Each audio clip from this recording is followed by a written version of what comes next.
بسم الله الرحمن الرحيم. الحمد لله رب العالمين، الصلاة والسلام على أشرف الأنبياء والمرسلين وعلى آله الطيبين الطاهرين المعصومين، ولعنة الله على أعدائهم أجمعين. أما بعد، فقد قال الله تبارك وتعالى: ولقد أرسلنا من قبلك في شيع الأولين.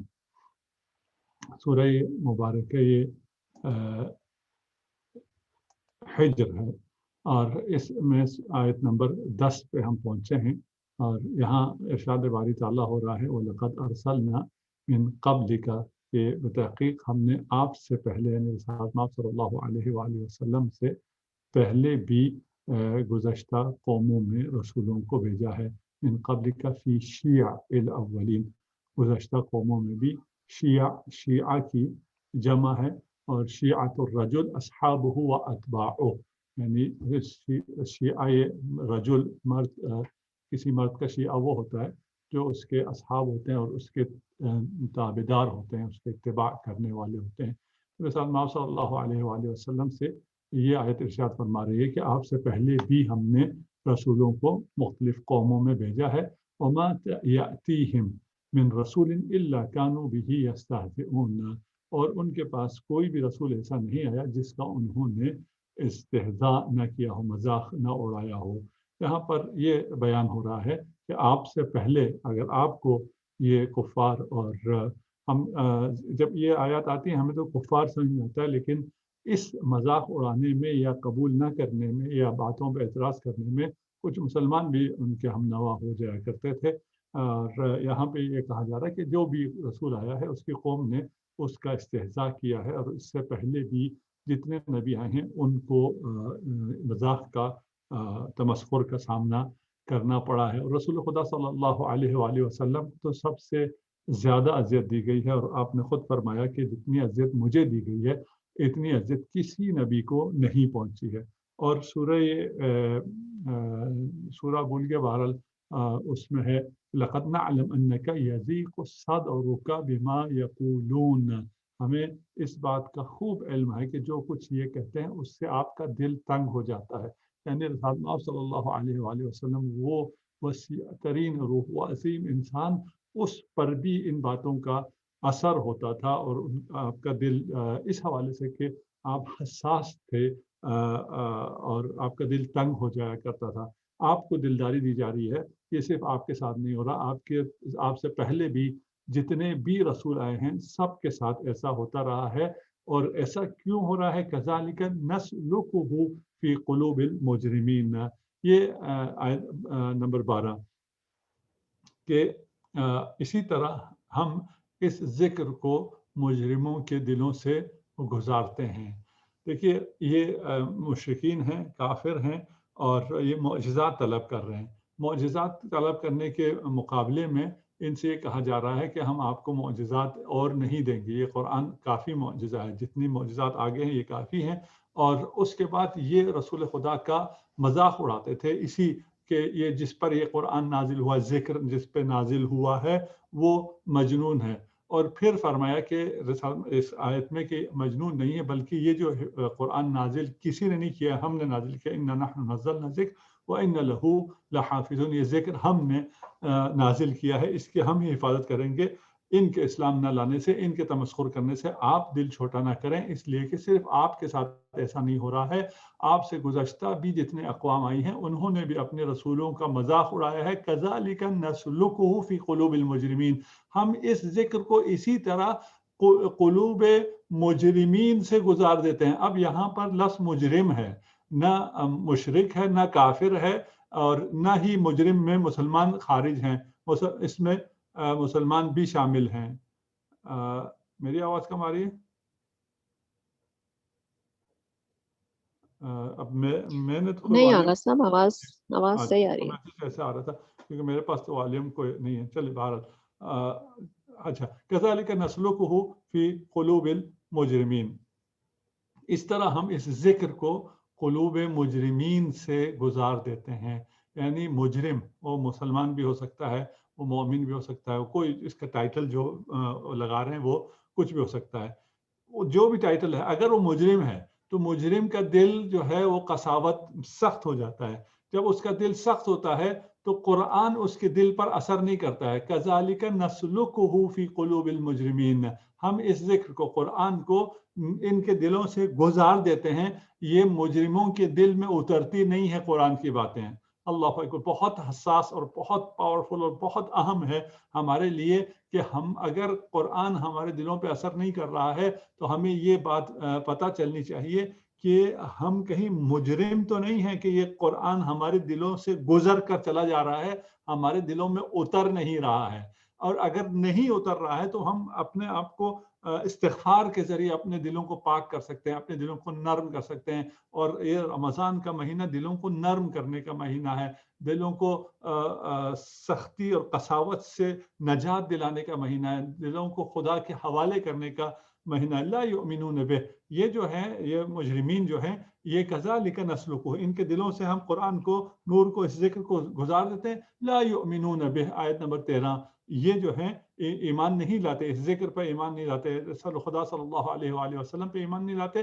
قد خلت سنت الاولین، اور یہ بے شک پہلوں کی بھی یہی روش رہی ہے. یہ نہیں ہے کہ صرف یہ ایسے ہیں، اس سے پہلے بھی جتنے آئے ہیں انہوں نے بھی یہ کہا تھا کہ ہم ان آیات کو، ان معجزات کو قبول نہیں کرتے، ہم کسی بشر کو رسول نہیں مانتے. یہ تو بازاروں میں چلتا ہے پھرتا ہے، شادیاں کرتا ہے، بچے پیدا کرتا ہے، کھاتا ہے پیتا ہے، اسے ہم معجزہ نہیں مانتے. ہمیں فرشتے لا کے دو. کہا فرشتے آئیں گے تو پھر معجزے کے طور پہ اور آزمائش کے طور پہ نہیں آئیں گے، نتیجے آزمائش کے طور پر عذاب لے کے آئیں گے، اس کے بعد تمہیں پھر مہلت نہیں ملے گی. پھر یہ فرمایا جا رہا ہے کہ یہ جو معجزات طلب کر رہے ہیں یہ نہیں ہے کہ جو معجزات انہیں ملے ہیں وہ کافی نہیں ہیں اور اس کے بعد والا معجزہ اگر آ جائے تو یہ مان جائیں گے. نہیں، یہ جو بھی معجزہ دیکھ لیں یہ ماننے والے نہیں ہیں. کیوں نہیں ماننے والے؟ لا یؤمنون بہ، اس لیے کہ ان کے دل سخت ہو گئے، یہ ایمان لانے والے نہیں ہیں، یہ بہانہ جو ہیں، یہ بہانہ کرنا شروع کر دیا، حقائق کا انہوں نے انکار کرنا شروع کر دیا. قد خلت سنت الاولین، پہلے بھی، ان سے پہلے آنے والوں نے بھی یہی روش اختیار کی ہے. یہ ان کے اپنے اندر جو کوتاہیاں ہیں اور ان کی صفات نفسانی جو رذائل ہیں ان کی وجہ سے یہ اس قابل نہیں رہے ہیں کہ ذکر کے سامنے خضوع کریں اور ذکر کے سامنے نصیحت حاصل کریں. یہ آواز کی مائک کسی کان ہو گیا.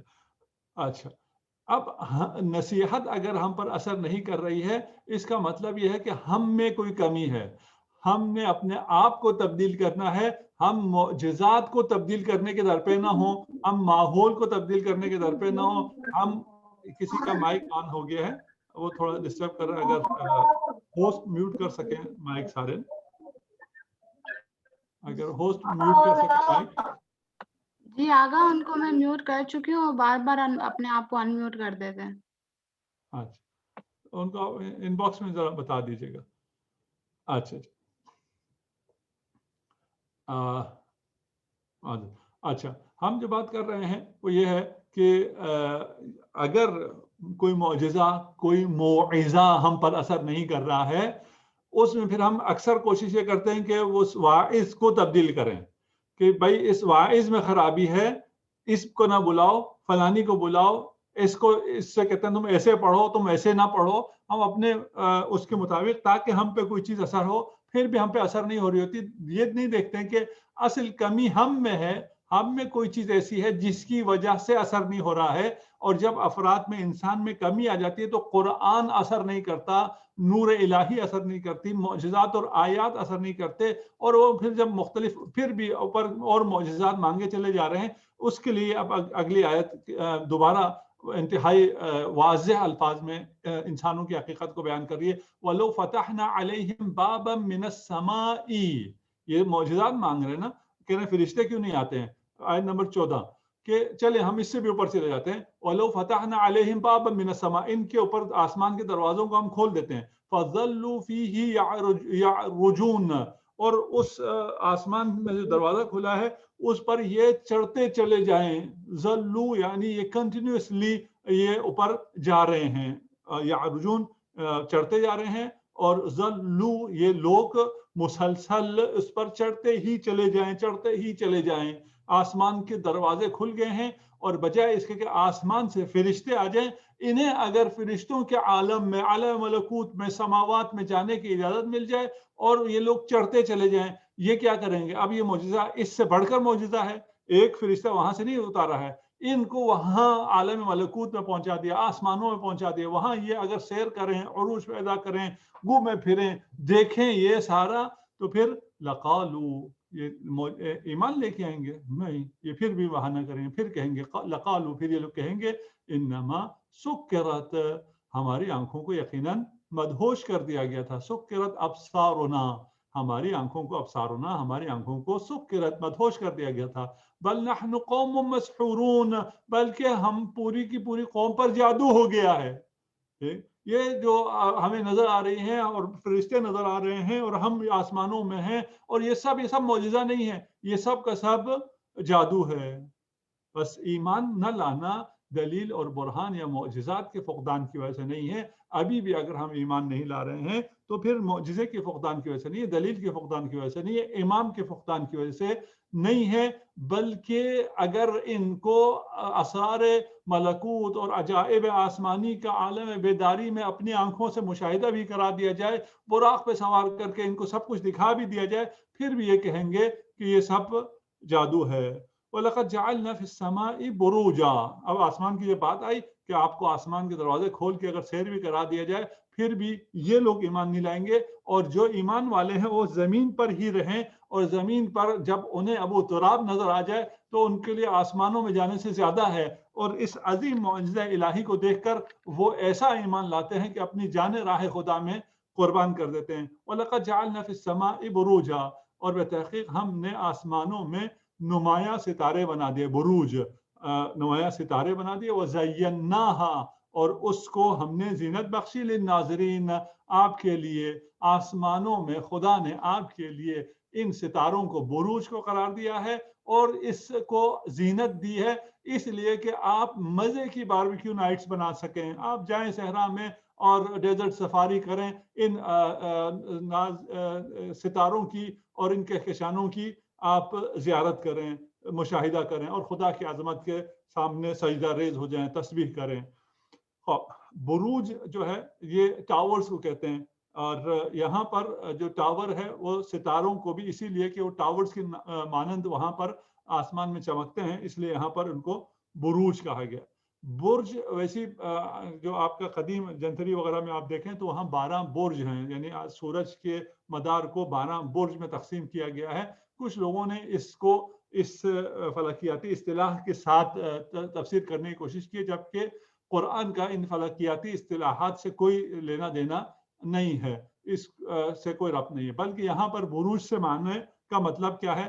ستارے ہیں، یہ ہم نے واضح ہمیں سمجھ میں آ گیا۔ لَقَدْ جَعَلْنَا فِي السَّمَاءِ بُرُوجًا، آسمان میں ستاروں کو قرار دیا، یہ کیوں؟ وَزَيَّنَّاهَا لِلنَّاظِرِينَ، تاکہ دیکھنے والوں کی آنکھوں کے لیے اس میں زیبائی ہو۔ وَحَفِظْنَاهَا مِنْ كُلِّ شَيْطَانٍ رَجِيمٍ، اور ہم نے ان آسمانوں کو شیطان مردود سے محفوظ کر دیا ہے۔ یہ بلندی ہے، بلندی تک ملعون نہیں پہنچ سکتا ہے۔ شیطان رجیم، رجم شدہ، مردود جو ملعون ہو، جو خدا کی رحمت سے دور ہو، اس کے لیے بعض لوگوں کو یہ مسئلہ آتا ہے، کہتے ہیں آپ لعنت کیوں کرتے ہیں، فلان کیوں کرتے ہیں، لعنت بری چیز ہے۔ لعنت بری چیز نہیں ہے، اگر کسی برے کو لعنت کریں تو برا نہیں ہے، شیطان کو رجیم کہنا برا نہیں ہے۔ قرآن میں بہت زیادہ لعن ہے، یہ بھی لعنتوں میں سے ایک ہے، شیطان رجیم یعنی شیطان مردود۔ ہم نے شیطان مردود سے انہیں محفوظ رکھا ہے، آسمان کو ہم نے شیطان کیا ہے، مردود سے محفوظ رکھا ہے۔ اگلی آیت 18، الا من استرق السمع فاتبعه شهاب مبین، ہاں اگر کوئی چوری چھپے سننے کی کوشش کرے، من استرق السمع، استرق سرقت سے ہے، سمع سننے کی، جو اس آسمانوں تک شیاطین کی رسائی نہیں ہے، لیکن یہ اس کے قریب آ کے چوری چھپے سننے کی کوشش کرتے ہیں۔ فَأَتْبَعَهُ شِهَابٌ مُبِينٌ، تو ایک چمکتا ہوا شعلہ ان کا پیچھا کرتا ہے، شہاب ہو گیا چمکتے ہوئے شعلے کے میں۔ آسمان اور وہ بھی ملکوت جو آسمان ہے وہ نور ہے،